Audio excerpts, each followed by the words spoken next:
You open your fridge, cold light spills out. Everything is there, waiting, labeled, predictable. You don't hesitate. You don't question it. You just choose. But there's something strange about this moment, because for almost all of human history, this moment didn't exist. There was no guarantee that food would be there tomorrow, or even later today. And yet, your body still expects that world, not this one. For roughly 95% of human history, calories were never guaranteed. Your body still runs that program. You've felt this before. You eat, but something doesn't fully settle. Not hunger, not fullness, just something slightly off, easy to ignore, but hard to explain. So here's the question that almost no one asks. What if your body is still responding to a completely different food reality than the one you live in now? Not just physically, but in the way you think, the way you focus, the way you experience hunger and satisfaction. Because we like to imagine the past as simple. Ancient humans hunted, gathered, lived on some natural balanced diet that we've somehow lost. But that idea is comfortable and incomplete, because ancient humans didn't follow a diet. They followed survival. Some days there was meat, dense, rare, full of energy. Other days there was nothing at all. Sometimes bitter roots, hard, bitter, slow to eat. Sometimes insects, sometimes fruit, if the season allowed it. And in between all of that, silence. Long stretches where food simply didn't exist, not delayed, absent. The idea of eating 3 times a day, every day, would have been unrecognizable. Food wasn't routine, it was unpredictable.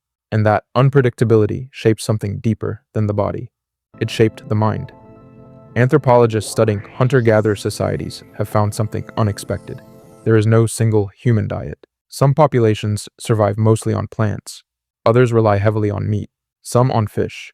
Others on underground starches. The human body isn't optimized for one perfect way of eating. It's optimized for change, for uncertainty, for inconsistency. And that changes how you should see yourself, because today, eating feels like control. We measure, track, optimize. We try to stabilize something that was never stable to begin with. But for most of human history, food controlled you. It determined where you went, what you paid attention to, what you remembered. Every decision orbiting one quiet question: where is the next meal?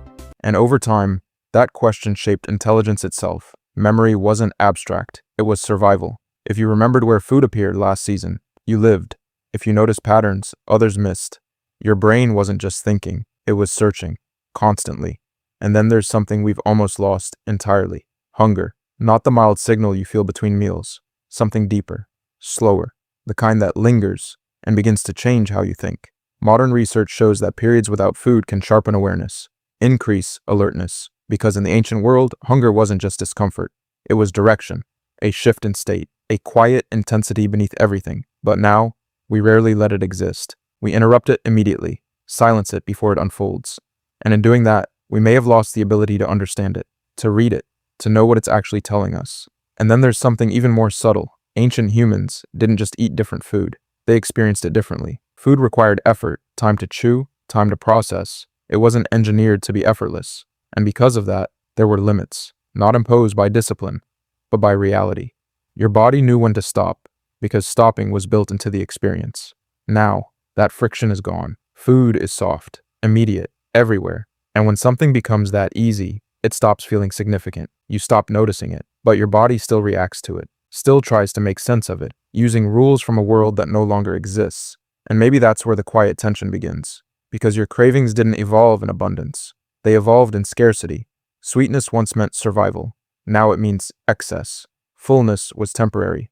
Now it's constant. And somewhere in that shift, the signal changed. Or maybe it didn't. Maybe it's still there, just harder to hear. So you open your fridge again. The light turns on. Everything is still there, exactly where you left it. Reliable, predictable, certain. And for a moment, that feels like progress.